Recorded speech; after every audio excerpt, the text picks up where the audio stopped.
The first photograph was discovered by accident. In late December of 1871, when London's fog pressed low against the streets and the air tasted faintly of coal and iron, a young apprentice in the studio of Mr. Thomas Everley, portrait photographer of Chancery Lane, developed a glass plate that froze him where he stood. The image depicted the Hastings family, Dr. Edward Hastings, his wife Eleanor, and their teenage son Jonathan, posed with the stiff solemnity typical of Victorian portraiture. Edward's hand rested firmly on the back of a carved chair, Eleanor's eyes were fixed forward, calm but tired, and Jonathan, barely 15, struggled to suppress the impatience of youth. Everything about the photograph was ordinary. Except for her.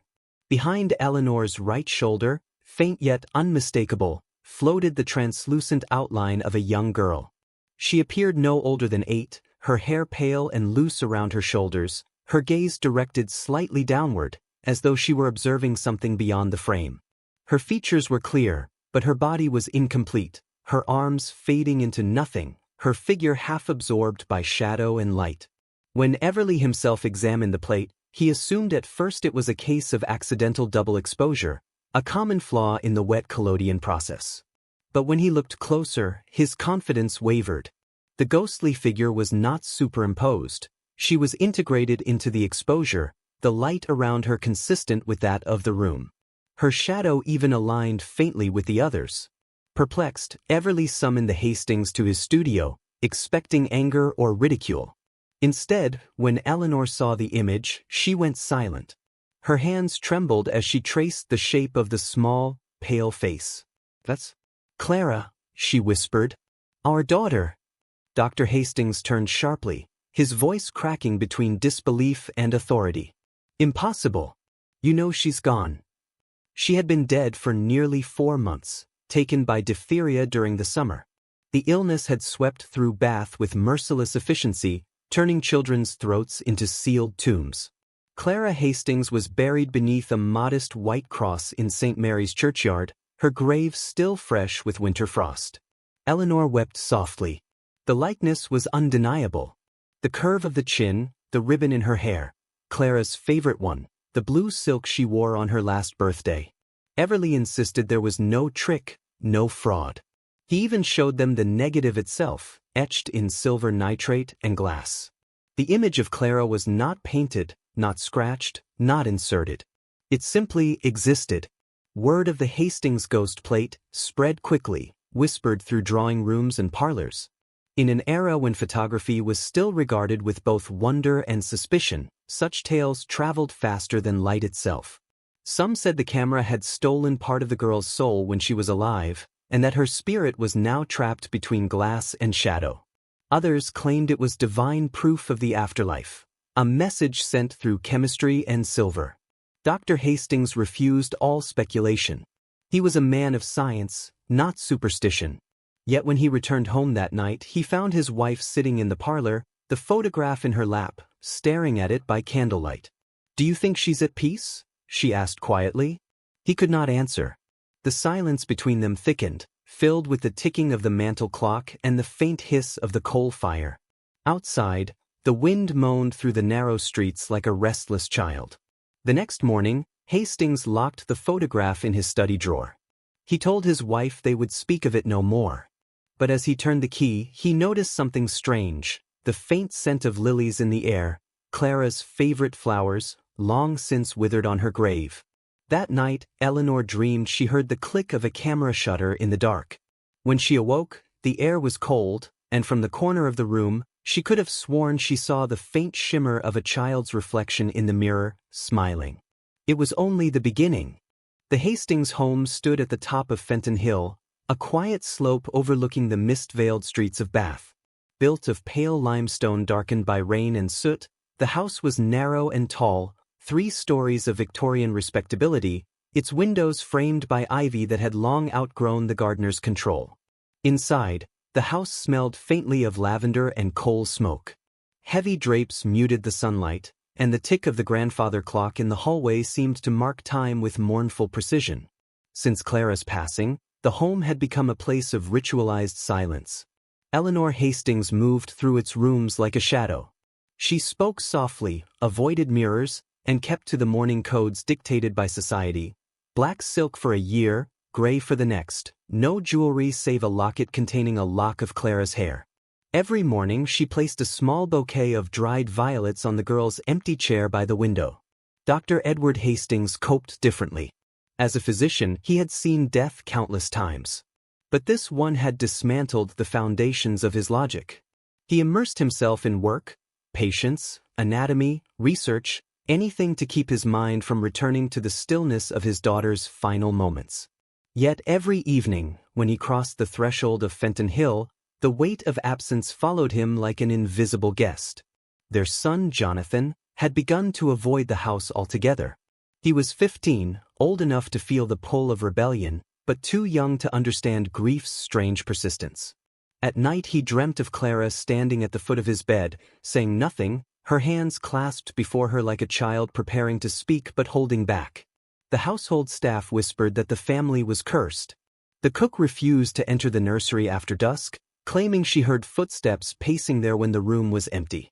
The maid, Anna, swore she had seen the rocking horse moving by itself one morning, swaying gently without sound. Dr. Hastings dismissed it all as grief's hallucination, the natural echoes of loss. But when the mirror in Clara's room fogged over each dawn, though no fire or breath could have caused it, he quietly ordered the door locked. It was during this heavy season of mourning that the first photograph appeared. The image that had captured Clara's likeness was both miracle and torment. Eleanor believed it was a sign that their daughter was at peace, still near, still watching. Edward forbade her to speak of it, fearing gossip that could tarnish his medical reputation. Yet she could not let go. Late at night, when the doctor slept, she would take the photograph from his study drawer, unwrap it from its cloth covering, and study it by lamplight. The faint smile on Clara's ghostly face seemed to shift under the flicker of the flame, almost alive. One evening, while gazing at the photograph, Eleanor thought she heard a faint sound upstairs, a soft thud, then a slow creak, as though someone had sat down on the edge of a bed. She froze, listening. The sound came again. With trembling hands, she rose, candle in hand, and climbed the staircase. The flame quivered in the draught. At the top landing, the door to Clara's room stood ajar. It had been locked for months. Inside, the air was freezing. Dust motes swirled like snowflakes in the lamplight. The rocking horse faced the window, unmoving. Yet Eleanor's heart began to race, not in fear, but in the strange recognition that fills a dreamer upon awakening. On the small writing desk by the bed, a single pressed violet lay perfectly centered, its petals dry but untouched by decay. When Edward found her there the next morning, she was asleep in the chair, the photograph clutched in her lap, the candle long burned out. He scolded her for her foolishness and forbade her from entering the room again. She only nodded, eyes vacant.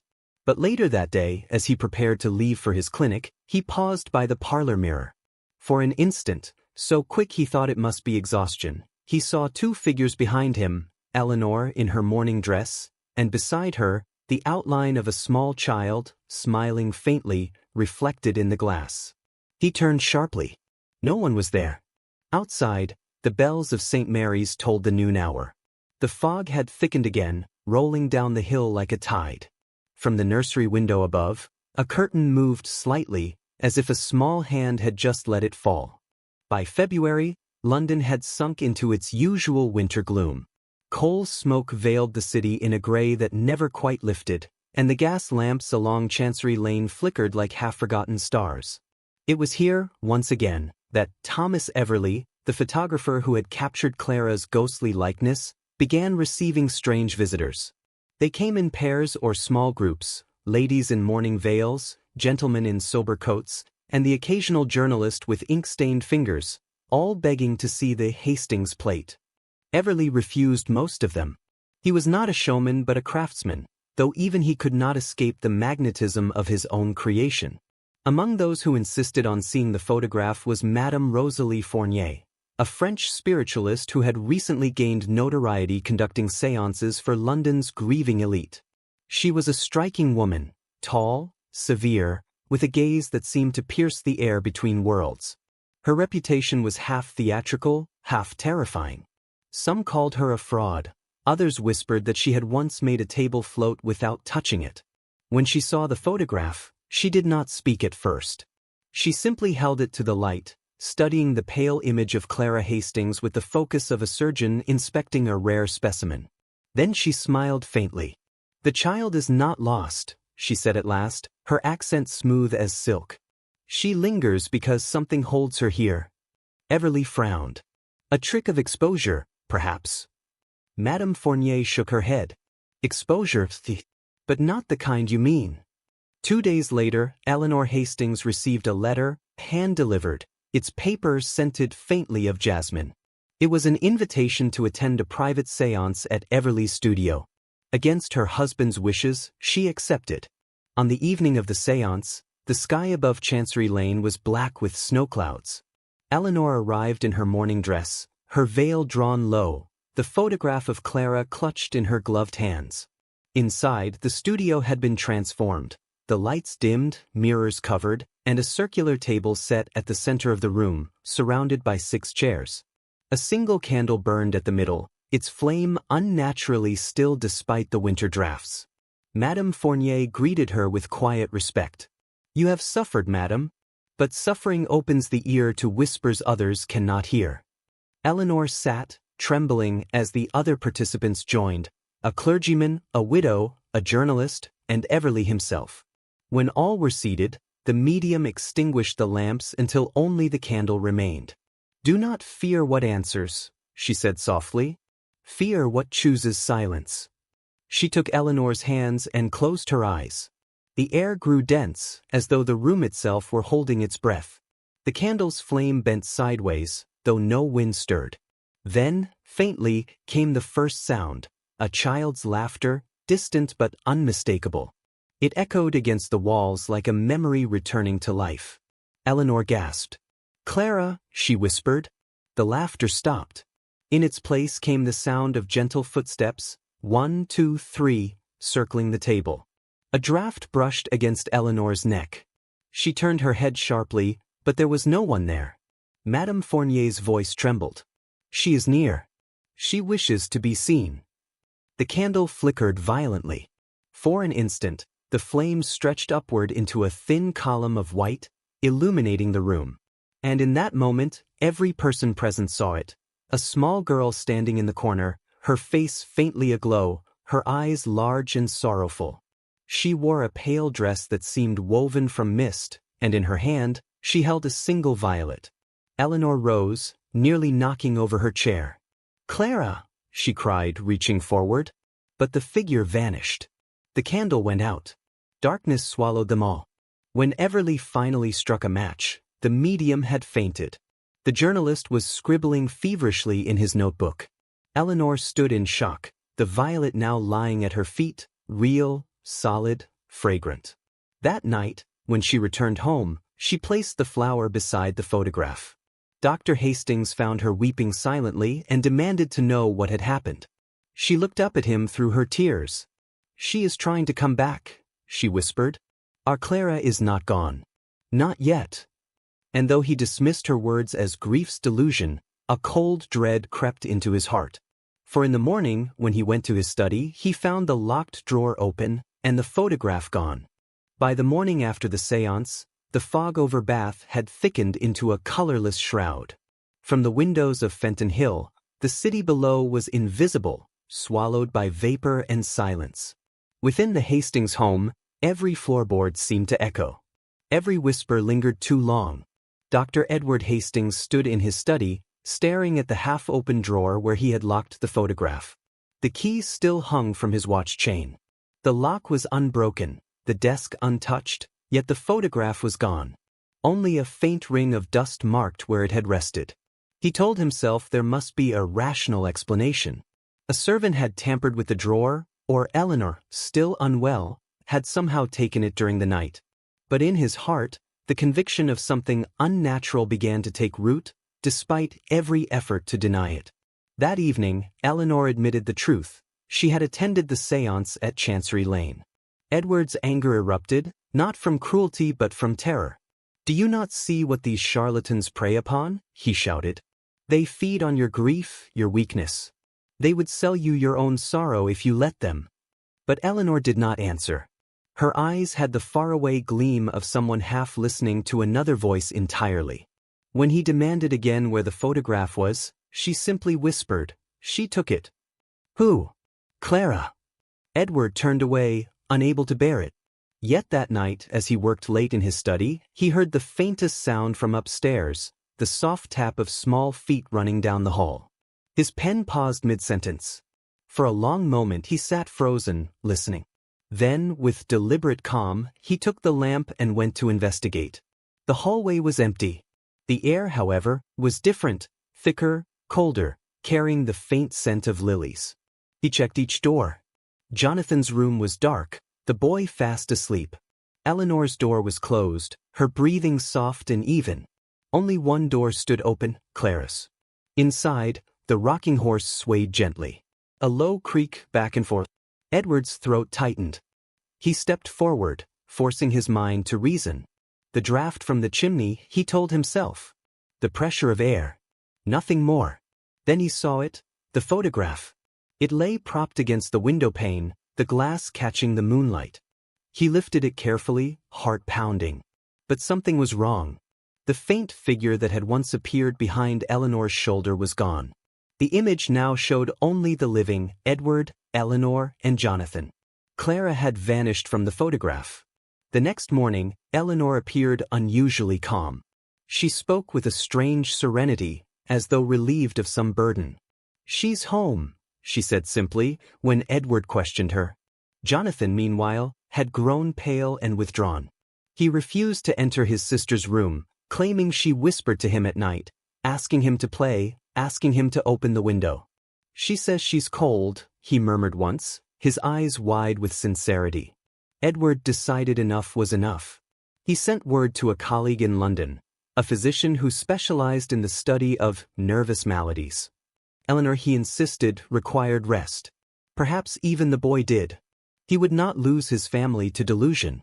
But that night, before the doctor could arrive, the house itself seemed to rebel. The clocks stopped at precisely midnight. Every door creaked open, one by one. And from the nursery above came the sound of faint humming, a child's lullaby, the same one Eleanor used to sing to Clara when she was small. Eleanor rose from bed, drawn by the sound.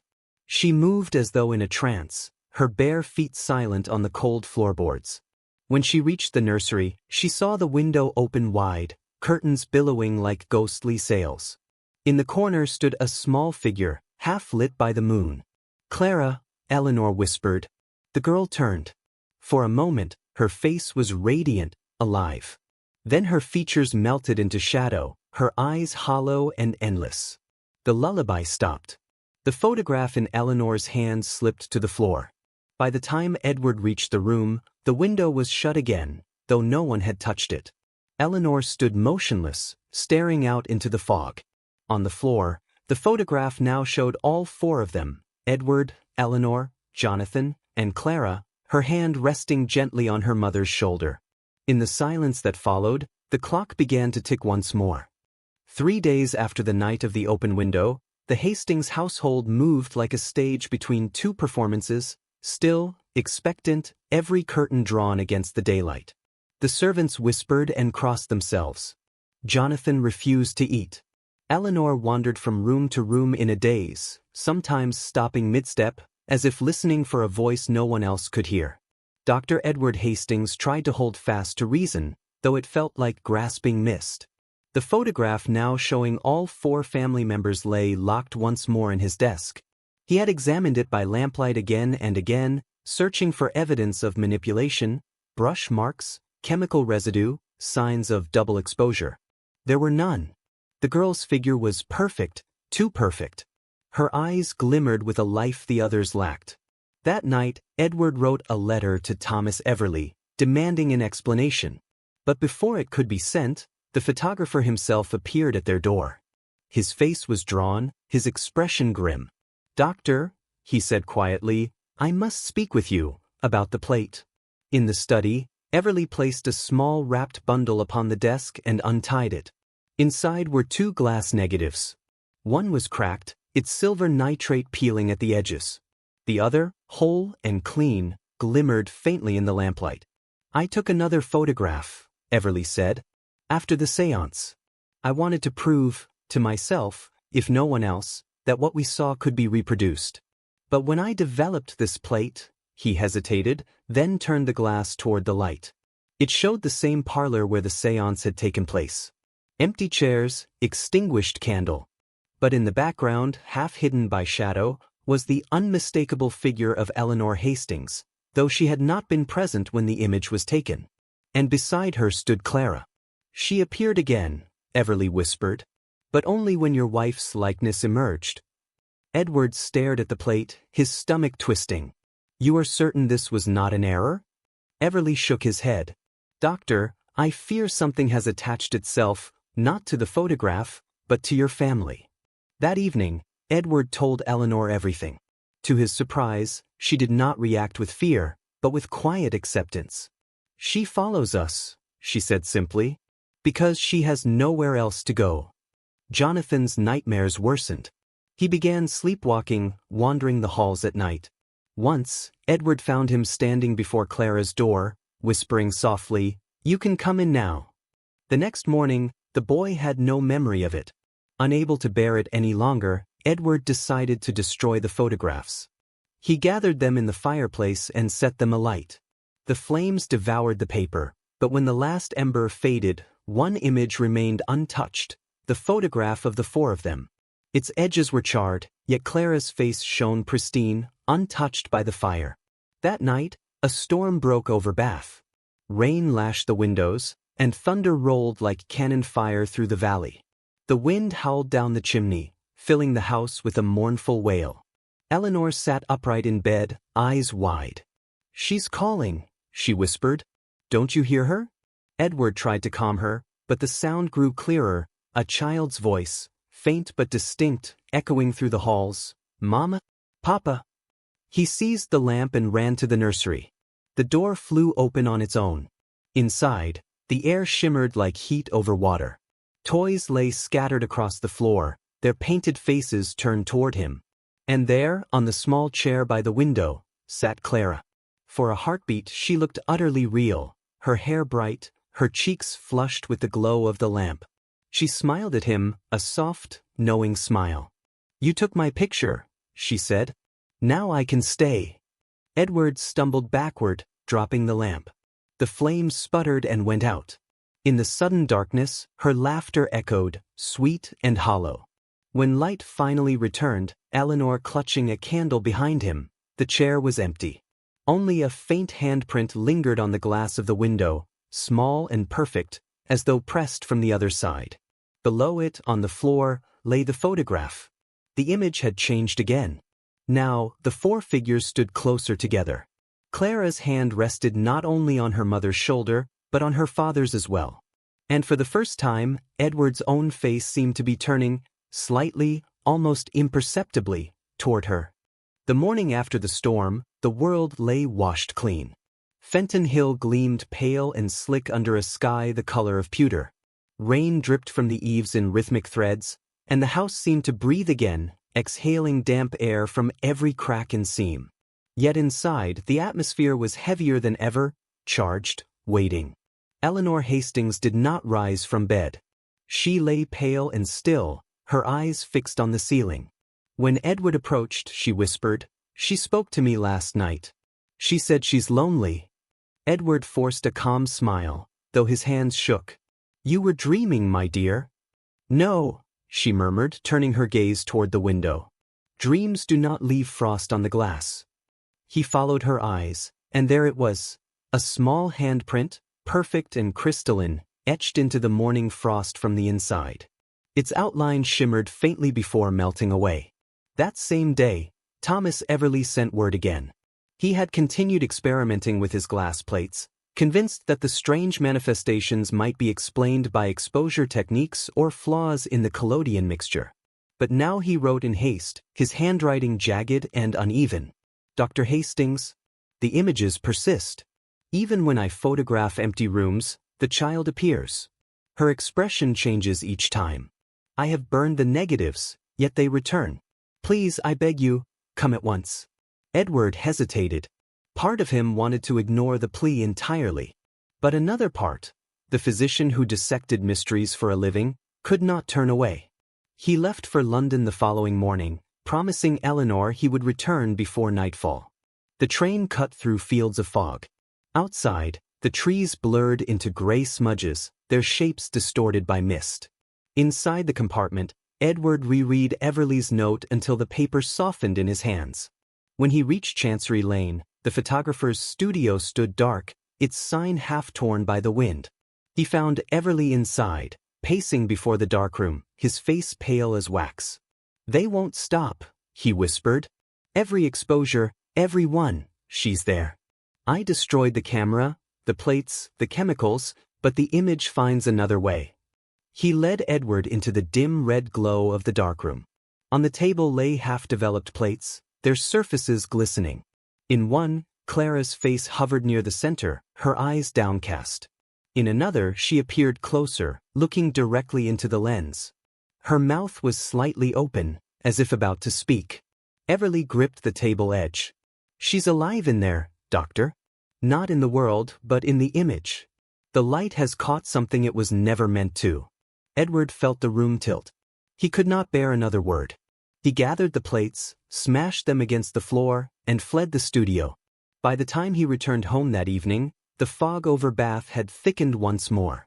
The lamps along Fenton Hill burned like faint embers. As he stepped inside, the house was utterly silent. No servants. No sound. Only the slow tick of the clock in the hallway. "Eleanor?" he called. From upstairs came a faint voice, soft, melodic, unmistakably his wife's. "We're here, Edward. Come and see." He climbed the staircase, heart pounding. The nursery door stood open. Inside, Eleanor sat in the chair by the window, her hair unbound, her face radiant with a strange, peaceful light. On her lap rested the photograph. "She wanted you to come," she said. "She wanted us all together."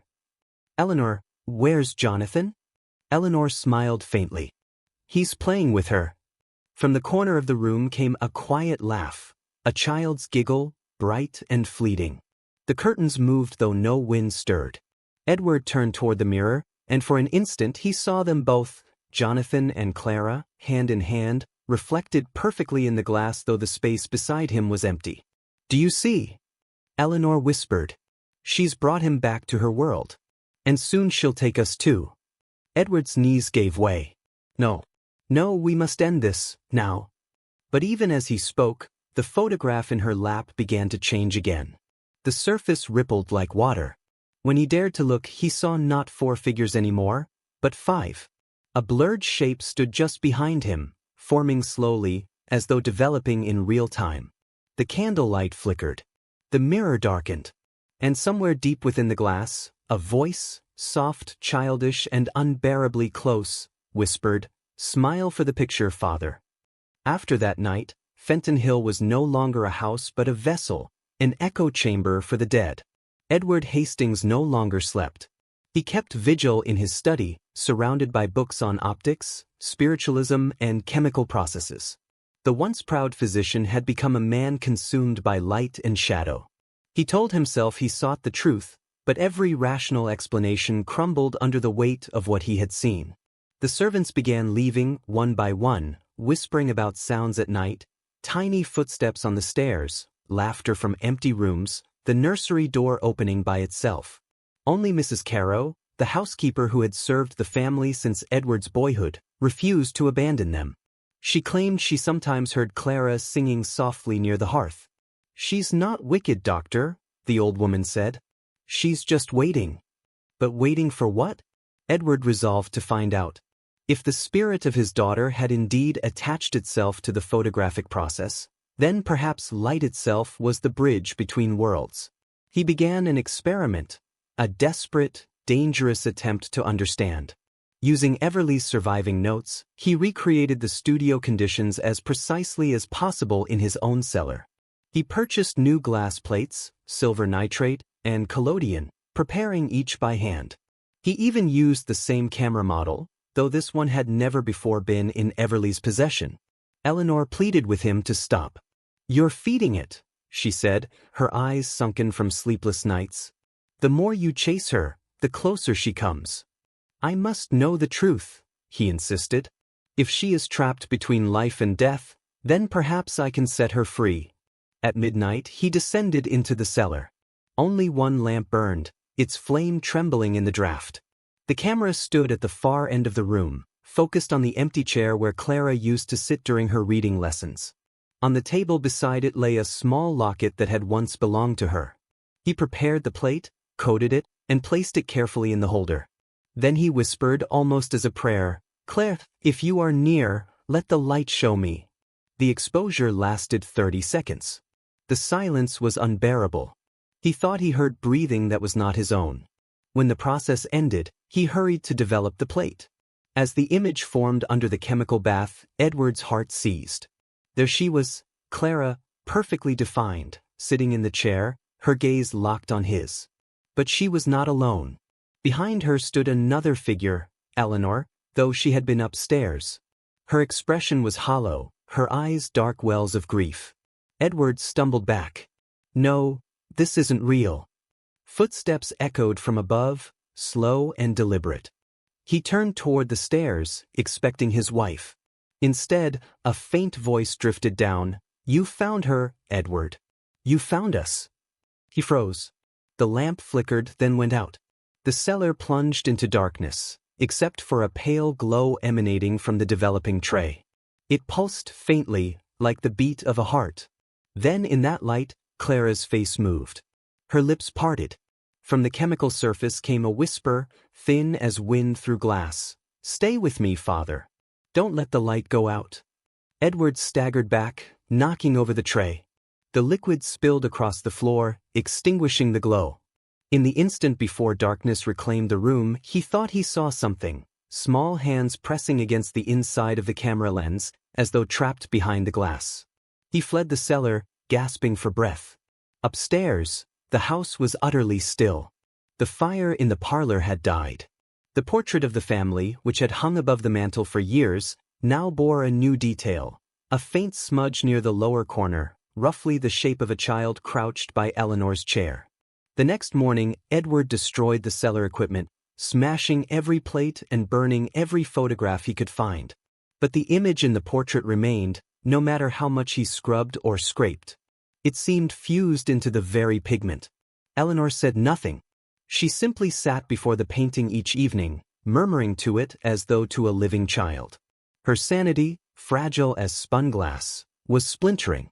In his journal that night, Edward wrote a final note. "The light deceives. It remembers what it should forget. If the soul can be caught by it, then God help us all. For we have opened a door that cannot be closed." Outside, the fog rolled in again, swallowing the village below. The lamps along the hill flickered and vanished one by one. And deep within the portrait's varnish, the faintest shimmer of movement seemed to linger, like a child breathing just beneath the surface, waiting for the next flash of light. The autumn of 1887 settled over Fenton Hill like a funeral veil.